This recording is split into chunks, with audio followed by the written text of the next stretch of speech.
Our early kickoff, Arvin Sidhu, sees Chelsea versus Crystal Palace. Frank Lampard's side have just 4 points on the board after 3 games. They've spent a lot of money in the transfer window. I mean, for me, all eyes on Thiago Silva in this one. Do you reckon he'll be able to keep Wilf Zaha quiet? She's gonna struggle with that pace, really, isn't he, Ross? But I mean, it's been a tough week or so for Lampard. You ship 3 goals against West Bromwich Albion. You get knocked out in the cup. It's not going as smoothly as he would have wanted. There's pressure slowly creeping up. It doesn't matter if they go out and they hammer Crystal Palace. It doesn't matter if they score a goal from a deflection. The most important bit for Lampard right now is you're at a home game against Palace. It's a London derby. You need to win. Regardless how you do it, you need to win. And that's without saying, because the longer this goes on, the more it's going to come on to him. And you can see it already in his demeanor. He's not going out there. He's not trying to get his players up. At times, he's just seated on his chair. He doesn't seem very interested. So Lampard has to get the win this weekend, because if he doesn't, I don't think so it's going to work well. Obviously, there are some things that are improving for them. Pulisic as well as Hakim Ziyech look like they are both coming close to appearing this season. Werner got off the mark on the week as well. He scored even though they were knocked out. They would hope that he continues to score. But yeah, I assume that they would win this weekend, but just barely, because performances haven't been great so far.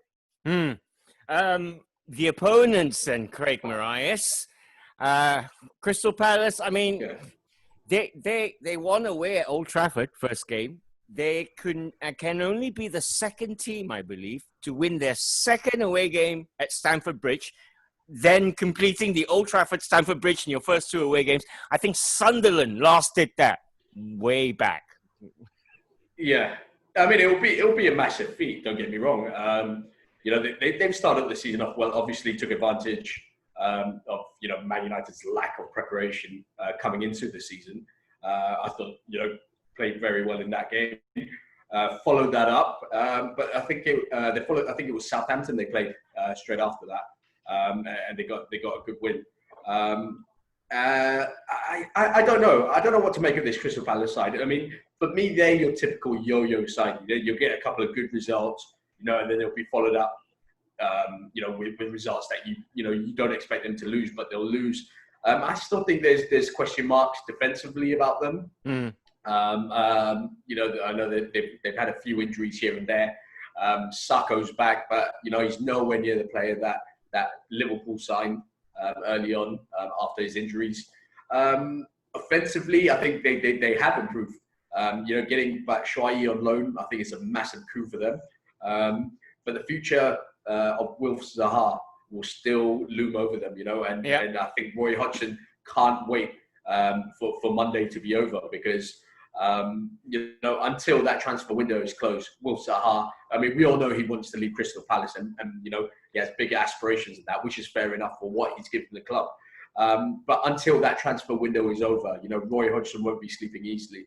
Yep. And as we've seen as well, don't be surprised if you suddenly see Wilf Zaha's name not on the team sheet, because if there is some negotiations that's going on, and we're very close to the transfer deadline, if a club does come in for him and there are negotiations, don't be surprised if Crystal Palace and Roy Hodgson decide to leave him out, and this is just to protect the asset, which is Wilf Zaha, to prevent him from injury. So that wouldn't surprise me. I just quickly, I know we don't have a lot of time, but I just want to touch on Chelsea. I think with Lampard and Arvin's right, under a lot of pressure early on into the season, we expected that. You spend money, you got to expect that. But where he really lacks for me, and what he's shown, is that I just don't think he's tactically adept right now. I think he's really struggling tactically. And there were hints of this when he was at Derby. Everyone said at Derby, this was the case. He's not there tactically. He's a good man manager, but he just doesn't cut it tactically. And I think he's getting found out a little bit here. And it's no coincidence that the 3 goal scorers that scored against West Brom were players that he had last season. It's none of the new boys that have been chipping in. It's Hudson-Odoi, it was Tammy Abraham, and it was Mason Mount. And these were the three players who, you know, have question marks over their place in the squad with all the new signings coming in. All right. Well, Michy Batshuayi won't be available for Palace against his parent club. Shit. Yeah. Sorry. But we expect Bob Holmes, Mendy, the goalie, and maybe Ben Chilwell will make their league debuts. I mean, Werner got off the mark in midweek. So, looking on the bright side, I mean, they've still got some quality players there, Lampard, at his disposal, right? Oh, yeah. I mean, the consolation he has is that he just has so many to choose from, and he can mix and match and hopefully still find the right formula. And then, as we mentioned there, Ziyech and Pulisic are getting close to coming back. I don't think they're quite ready, certainly not to start this weekend, but possibly a place on the bench for one of them.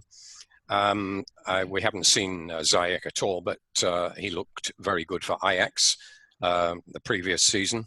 And Pulisic was the star player for Chelsea towards the end of last season, before he got injured anyway. It's not all gloom and doom. And they may yet get another player in over the weekend. And they may ship one or two out. They shipped out Ross Barkley in midweek to Aston Villa. Good for Villa. Good for Chelsea, I think, because they do have too many players in that position, attacking midfielders. They have a surfeit of those, and I wouldn't be surprised to see one or two more make the exit door. So it's going to be interesting, but I think the spotlight will be on Thiago Silva, possibly more than anyone, because he had a fairly disastrous start, didn't he? Yeah, because Lampard will be making a statement if he doesn't pick Thiago Silva for this one. You know what I mean? Your brand new signing, yeah? Yeah, captain and all that. No, I mean, he was just a bit lackadaisical with that. Wasn't expecting to be challenged there. He doesn't get challenged like that in the French league. You know, and they'll all be farmers, aren't they? Yeah, it was rather embarrassing, but you know, he didn't quite look up to the pace anyway. Apart from that, so yeah, it was always a gamble, big gamble, getting him. You know, not that they had to pay a fee for him, but they're paying a hefty wage, and they got him rather than go for someone else. Yep. So you know, I don't know if they're going to have a last-minute panic and try and find another centre-back from somewhere. But you wouldn't put anything past Chelsea. I mean, they've got the resources.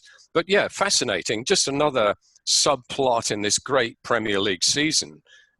What's happening at Chelsea? Yeah. Mm-hmm. Absolutely. It's the early kickoff on Saturday. Then Chelsea, Crystal Palace, 7:30 p.m. At 10 p.m. sees Everton taking on Brighton. It's all going swimmingly, Arvin, for Everton at the moment. James Rodriguez is slipping into that midfield and looking like quality.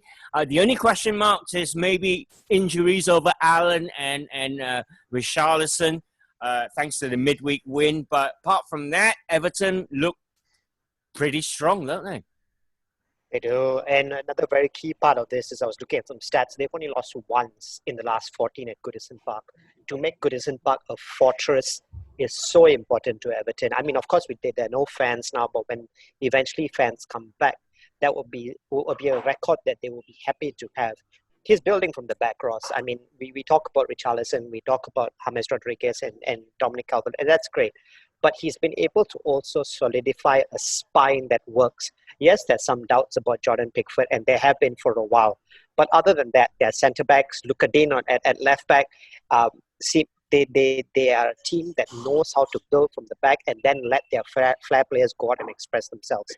So really, against Brighton, yes, I thought Brighton was unlucky to lose to Man United due to that last-minute call, but it was what it is. Everton, right now, 100% record. I expect them to continue that. All right. Well, I tell you what, Brighton also have a Colombian superstar. Not a lot of people know that. Craig Marias, I'm talking about Steven Alzate. Born in Camden Town, of Colombian parents. Apparently, he's got a couple of Colombian caps.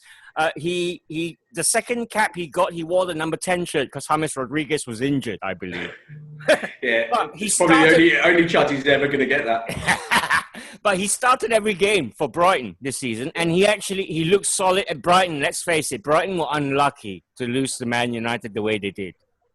Yeah, he's been one of the key performers for them, but not the only one. I mean, I think, you look at Brighton and yes, they lost to Chelsea, they lost to Man United. But if you look at the performances and really analyse it, I think they've been absolutely fantastic. And, there was a big debate amongst Brighton fans themselves, when they make that decision to get rid of Houghton and bring in the inexperienced Graham Potter. But what a decision that's been. And this has been a change within the club that's been happening over a few years now. First, it was Dan Ashton that they got, to come and kind of oversee the whole, a Brighton revolution, if you want to call it. But it was the club slowly evolving. Now they've got a young, talented manager who has a philosophy. He has an identity of how Brighton are going to play. He's bought players in the right areas. I mean, we talk about Alzate, one of the standout performers, but you look at people like Trossard, who's been absolutely fantastic for them this season. You look at the back end, Tariq Lamptey, what a signing, a free transfer from Chelsea, no experience in the Premier League, bar a subs appearance. But what a performer he's been. There's even talk of Bayern Munich looking at him. I know, yeah, Bayern. Yeah, and he's only been at Brighton for about 9 months. It's absolutely remarkable, and you look throughout the team, and it's been you look at people like Dan Burn up from the lower leagues, Webster as well. So there have been, Ben White obviously had a standout season with Leeds, and they did everything in their power to keep him. So he's built a very good team that are playing in a very good system. He's allowing the flair players to kind of evolve. Let's not forget about Neil Mapai up front, who's been leading the line, Connolly alongside him. It's just a really good system. Now, the results maybe haven't reflected that, but I think Brighton will be more than okay. I'm targeting them for a top 10 finish. All right, brilliant stuff. There will be goals. Everton against Brighton is a Saturday 10 p.m. kickoff. Right, on we go then to Leeds United against Manchester City. It's a Sunday midnight kickoff. Jack Harrison obviously won't be allowed to play against his parent club here. Arvin Sidhu, I'm coming to you first. I know this one's going to have a lot of goals. Yep. In a season that's absolutely gone bonkers, I think it's 103 goals in like 28 games. Expect goals in this one. I mean, Bielsa has already come out and praised Pep on his press conference and said that his Barcelona's team was one of the best ever in history, because at that time, Bielsa was at Atletico Bilbao. It's a battle of game plans which are very similar: pressing high, dominating possession, suffocating territories. But yeah, Jack Harrison will be a miss for Leeds. He's really been one of those players that when we picked him up, there were a lot of concerns about his end product, but it's improved by leaps and bounds. And he's on another loan at Leeds, but City have agreed to sell him next season, so that bodes well for Leeds. And the funny thing is with Bielsa is that with him, lineups are not something that he would just tell you on the day. He'll tell you 2 days before the press conference. So Alioski comes in for Jack Harrison. Alioski is a dynamite player. He's an energizer bunny that goes up and down. The only concern that they will have is that Alioski doesn't have the discipline that Jack Harrison does with tracking back. So that's something that Leeds have to look out for. But yeah, as you said, expect goals in this. City still don't have a recognized striker. Both their strikers are out. But I know Bernardo Silva is back. Ruben Diaz potentially could have his debut. But I expect goals in this all around. Yeah, Bob Holmes, speaking of Ruben Diaz, Pep Guardiola only went out and spent 65 million on Benfica's centre-back. He's only in his early 20s, so you could say maybe not the polished article. A lot's expected of him, isn't it? It is, for that money. That's another club record fee. They've spent over £400 million on defenders alone in Pep's time, which is incredible, really. I mean, they've only spent half as much of that as that in up front and on midfielders, and yet they still can't get it right at the back. I mean, Vincent Kompany was a big loss, but Vincent Kompany hardly played, in that season when they stormed to the title and got 100 points. So I think that's been a bit sort of overemphasized, the loss of Kompany. They never had a watertight defense anyway. And this is something Pep doesn't do. I mean, even at Barcelona, although he had Puyol and Piqué at their best, they still were a little bit dodgy at the back. And he doesn't seem to bother about that. It's as if, as long as we're scoring 4 or 5 up front, it doesn't matter if we let the odd one in. Well, you can't really do that in the Premier League. I mean, he did it for 2 seasons when he had David Silva still, and Aguero was just about at his best, and everything went for them. But and teams were just overwhelmed by City's passing. But now 1 or 2 players have left, notably Silva, and Fernandinho has got older, and they're being a bit found out. Teams are no longer afraid of them. They're going at them. They're counter-attacking. City are no longer winning the ball back. They used to win the ball back very, very quickly. And that's why teams could never get at their defense last season. And he's 36 years old. So they're not as good as they were. And to expect a young guy from the Portuguese league, Portugal produced some fantastic players. And I'm not sure that, this is going to work. He may need a season to adjust to the pace and all that. And Pep can't afford that. Not with Liverpool running away with it. He can't afford another season coming 18 points behind. So a lot is riding on this. Make no mistake about that. The fans are already sort of calling Pep a fraud and, he's not as good as he's cracked up to be. Fans have got very short memories. City played some of the best football ever seen in England for 2 seasons. And now they want Pep out, some of them anyway. I mean, that's the nature of fandom. But he is in a little bit of trouble because the other clubs have strengthened. And if he loses this to a newly promoted team, the knives are going to be out. I'm not saying they're going to sack him. No way are they going to sack him. And see that. He's becoming more and more of a mad scientist on the touchline. So what his answer is going to be with only 3 days left in the transfer window, I'm not sure. But it's going to be fascinating to watch this because it's master against pupil. Yeah, apologies there. Bob's breaking in and out, internet connections and all that. Leeds versus Man City is a Sunday, midnight kickoff.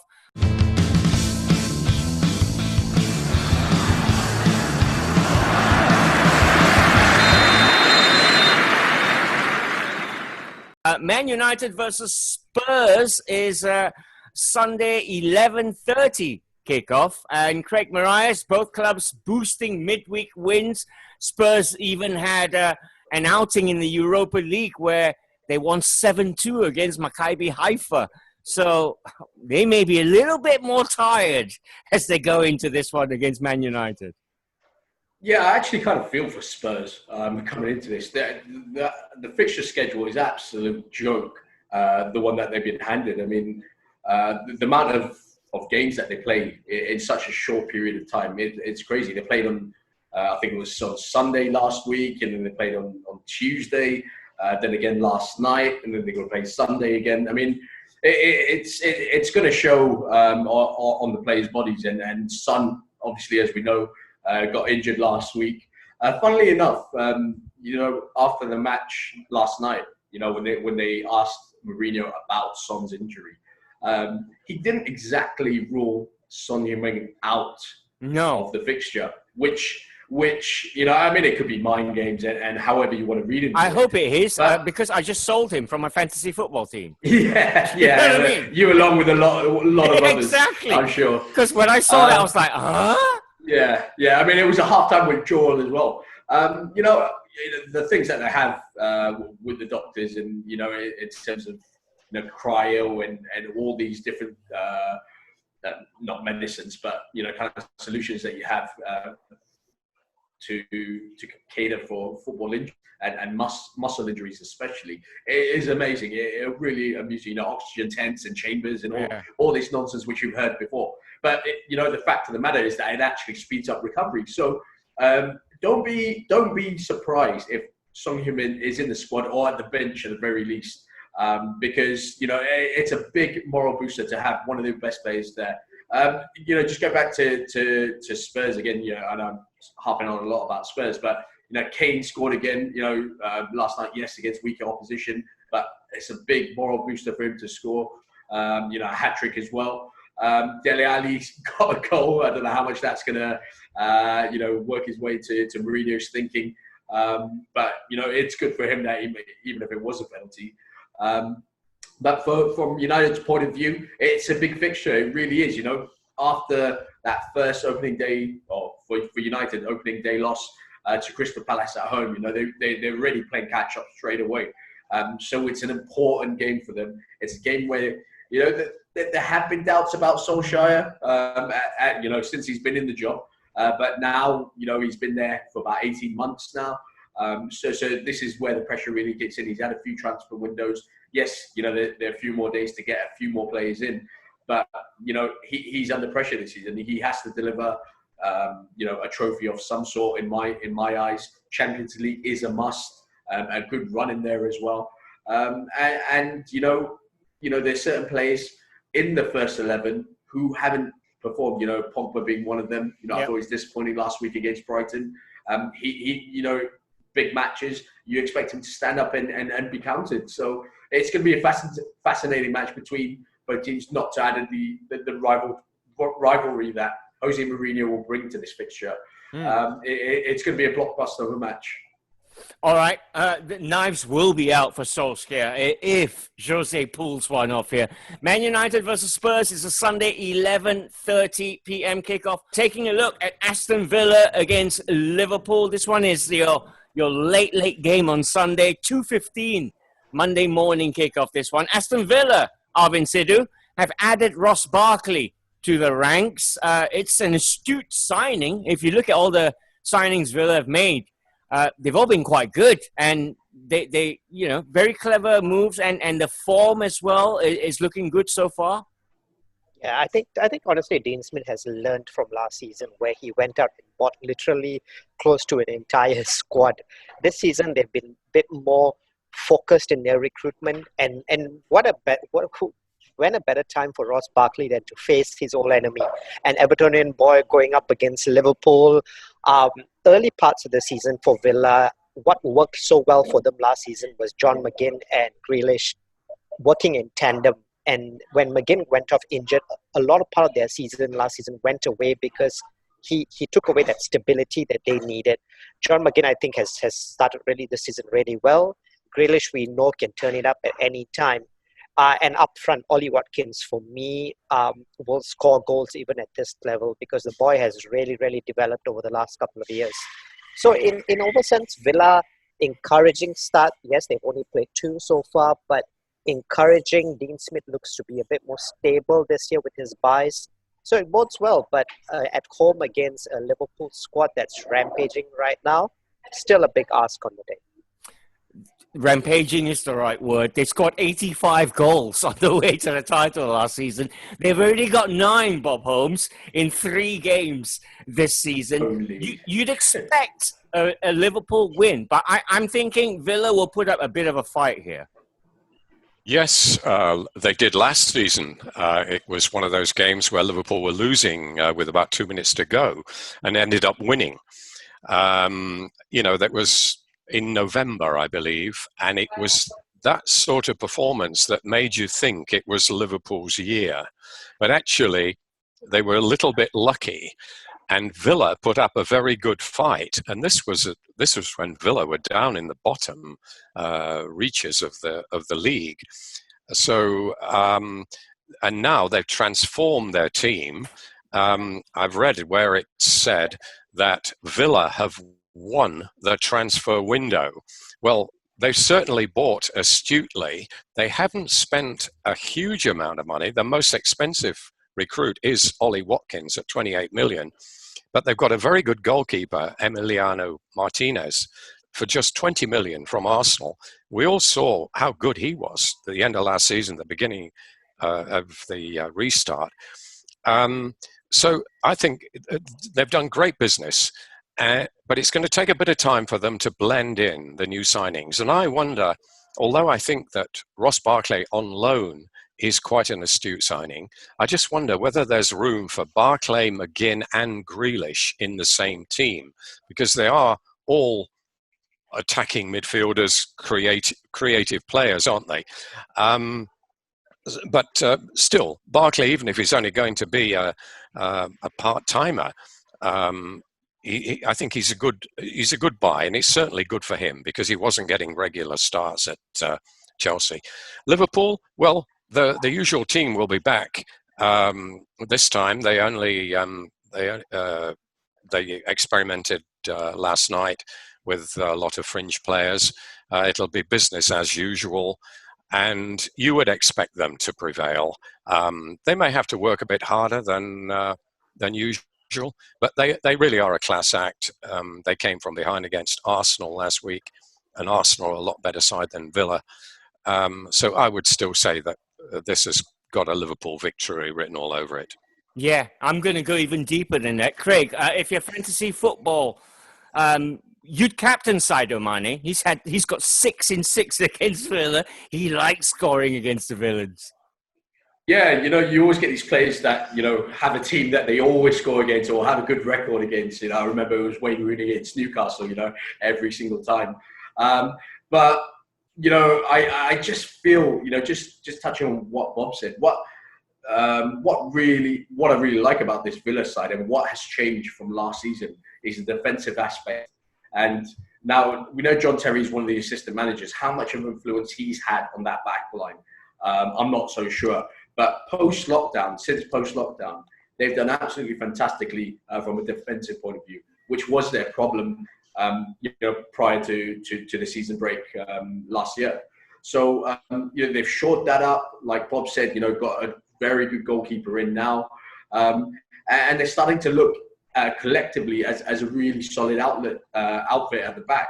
So I don't know if this is a game that you'd want to captain either Salah or Mane, because you look around this weekend and a few tasty fixtures about you talk about Kevin De Bruyne and City versus Leeds. That's going to be a very open game. As Arvin said, you're going to expect goals there.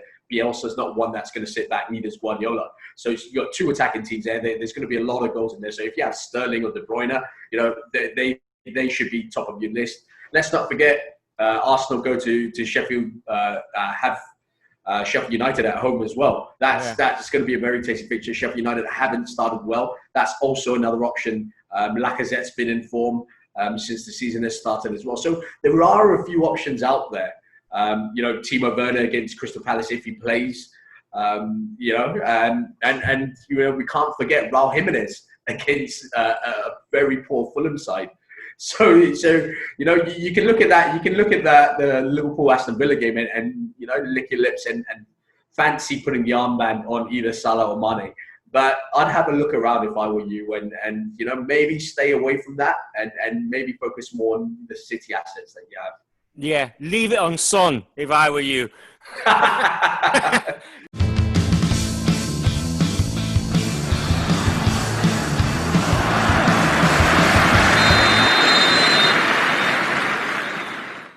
Leicester City versus West Ham United is a Sunday 7 p.m. kickoff. It's a dinner time game. Foxes will be on cloud 9 after that sensational 5-2 win over Man City last weekend, Craig Marias. David Moyes is still going to be working from home, managing from home. Yeah, it's going to be a big ask, this one. No matter how speedy Moyes' laptop is. Yeah, you say that, Ross, but I mean, a 4-0 win against Wolves last week, I mean, you just can't ignore that. And I've got to say, you know, the signs have been there. I watched the game against Arsenal. I didn't think they were that bad. I thought Arsenal were very lucky to come away with a victory there. You know, West Ham hit the bar as well. I thought they were the better team on the night, but didn't come out with the result that they wanted. But then they go and do that to Wolves, and that's saying something. You know, you don't. I mean, you can't. It's not a normal performance to put 4 past Wolves and have Wolves not even reply to that. You know, it's just quite unheard of. You know, you don't even see the big teams doing that. So it was a very good performance, probably helped by the fact that Moyes wasn't even there, which says something. I think it was Alan Irvine that took charge, so the board might want to look at that a little bit. But it was the encouraging performances of people like Jared Bowen, you know, who really impressed me. Thomas Souček, who post restart, you know, coming on the back of last season, has been absolutely fantastic for them. What a signing he's been. And they're in the transfer market for a few more players. I'm not sure they'll get them by Sunday. I think they've got a right back that's on his way over. I think Souček's mate as well. And they're still out, I think, for a centre back, which I think they badly need. But the main thing for them is keeping hold of Declan Rice. Now, there have been rumours of a bid from Chelsea that's incoming. Whether that's true or whether they'll get it done in this transfer window remains to be seen. I think they've left it maybe a little bit too late. And I don't think West Ham will be selling someone like him this late on in the transfer window. But you know, you can't ignore Leicester's performance last week as well, saying that, you know, absolutely fantastic. Maddison's coming back into the squad. He scored an absolute screamer off the bench last week. He's a massive, massive player for them. Harvey Barnes just getting into the England squad. He's going to be full of confidence. Vardy with a hat-trick last week. You know, they say he's getting old, but he, you know, plays even younger than his years. This is going to be a really good match. You know, funnily enough, Ross, I can't call it. I really can't. I think, you know, West Ham have a lot to be encouraged by from that performance against Wolves. And if they play to their full potential, if they can keep it tight at the back, and if on the break, you know, they can, you know, your Antonios, your Bowens and all that can hit you on the break. You know, I don't think it'll be an easy game for Leicester. Don't be surprised if there is a surprise. All right. Well said, that one. Jamie Vardy apparently is a bit of a worry. He's going to have his hip issue assessed before kickoff. Apart from that, Leicester look to be in full strength. Johnny Evans and Dennis Pratt may actually return to the side. As far as West Ham are concerned, Ryan Fredericks, Issa Diop, Josh Cullen, all set to miss the game. Jared Bowen is in good form. That one is a Sunday 7 p.m. kickoff. Leicester City versus West Ham United. Arsenal take on Sheffield United Sunday 9 p.m. Bob Holmes, Mikel Arteta has acknowledged that Arsenal still has a long way to go, but they're on the right track. They had a penalty shootout win in midweek against Liverpool, part 2 of their Liverpool meetings, but they're going along nicely here. And there's also talk of maybe adding before the window shuts. Yeah. I think the big plus for Arsenal is the defence. That was the Achilles heel under Arsene Wenger the last couple of years. And throughout Unai Emery's reign, they were in chaos, basically, at the back. They didn't know their backside from their elbow, to put it bluntly. And with largely the same plot. And the transformation in Xhaka is incredible. And some of the guys that impressed in the early days of Emery's reign, such as Torreira, who became a bit of a cult figure initially, now they're talking about shipping him out. He can't get in the side because he's basically gone for youth, and he's got a lot of very good young players. I mean. I think belatedly Gareth Southgate has recognised Saka. I think the problem is they don't know what his best position is. ostensibly he's described as a left wing back, but he could play midfield. He's a classic modern wing back in that he catches the eye by attacking rather more than defending. But he's very, very versatile and very talented. I think he's a top draw player. And Arteta has been using him sparingly, such as the luxury he has. And now he's got Leno in top form in goal. Rob Holding has been playing well. He was always considered a bit of a questionable signing, even right at the beginning, and they had his injury problems. But he's coming good. But they're organised. And then the attack has not been firing on all cylinders. But when you look at it, Aubameyang and Lacazette, they're pretty lethal. And Pepe, I mean, he's not delivered. He's not been up to anywhere near what you'd expect for a £72 million player. But he does have something. And I think Arteta is persisting with him, hoping to get the best out of him. He does have a talent in there, but it's whether he can apply it or not. So Arsenal are looking good. I think they can defend now, and they've got the guys who can get the goals up front. So they are looking pretty solid, and I can only see a comfortable win for the Gunners this weekend. Quick word about Sheffield United, Arvin. Second season syndrome. They haven't scored this season yet. Last season, their top scorer was Lys Mousset, who got 6 goals. He's had a toe operation. He hasn't even returned to training yet. So it is doom and gloom a little bit there for Sheffield. It is, and the go forward thing earlier, it's a point that the tactics that Chris Wilder implements has to be different slightly. I mean, his overlapping centre backs to a certain point will get found out. When they played Leeds last week, John Lundstrom was their most attacking threat, and that is saying something. When you're expecting John Lundstrom to try and get you the goals, that's when you've got serious concerns. Ethan Ampadu has come in. He provided a bit of stability at the back. I think there's not much concerns about them losing Dean Henderson because Aaron Ramsdale is a good goalkeeper and he kept them in the game last week with some good saves. But Chris Wilder does have a lot of work to do. It's just from a concerning point, their creativity is so lacking in that team. And based on the first few games of the season, a lot of work needs to be done in that department if Chris Wilder is going to kind of creep them out of the situation that they're in right now.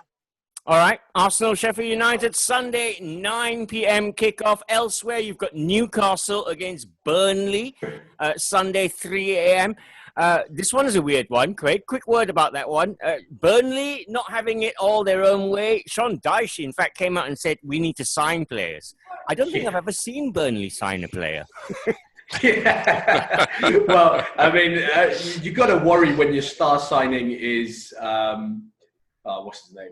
You see, you can't even remember. When you can't think of him. Exactly. Dale Stevens. There you go. You got to worry when your star signing of the summer is Dale Stevens from Brighton. And I do feel for him, you know, because I like Burnley as a club. I think they're good. You know, they don't go splashing silly cash, silly money about. And you look at it and you got to feel for Burnley. I've looked at their bench and, you know, it's full of youngsters in there. You know, they're struggling to get bodies out there. Obviously, they've had a few injuries. Tarkowski has been injured. He's slowly coming back to fitness. Should be okay for the weekend. But also linked with a move away, with West Ham reportedly making a 50 million, or making a bid for him, but Burnley holding out for 50 million. If they were to lose him, I actually do think Burnley are in serious trouble. Yeah. I think Ashley Barnes is still out. Chris Wood has come back into it. So they have a lot of injuries as well, let's not forget. But Sean Dyche needs to get into the transfer market and he needs to sign players really soon. You know, even if he has to use the loan market, he needs bodies in because, you know, it's okay having a core of senior players, but you need... you need players that's going to keep you in the Premier League, and Burnley, I don't think, can afford to drop down into the Championship, and that is the big worry for me. But I, you know, I'm a big fan of Sean Dyche. Somehow he always manages to get the job done. You know, however he does it, whether it's playing 11 at the back to try to shut up shop. which he'll do. I mean, he is that type of manager that will do it if he needs to. So I think I don't worry about Burnley too much in terms of staying in the Premier League, but I worry about them in terms of building on what they've achieved over the last few years. All right, Newcastle Burnley, 3 o'clock kickoff on Sunday. Southampton West Brom is Sunday 7 p.m. Wolves against Fulham. Just a quick word, Fulham have signed Ademola Lookman from RB Leipzig on loan. So that one could be a coup. He didn't get much of a run out, but he's a promising player. That's it. That's your football for the weekend. Enjoy it. Spot you next week.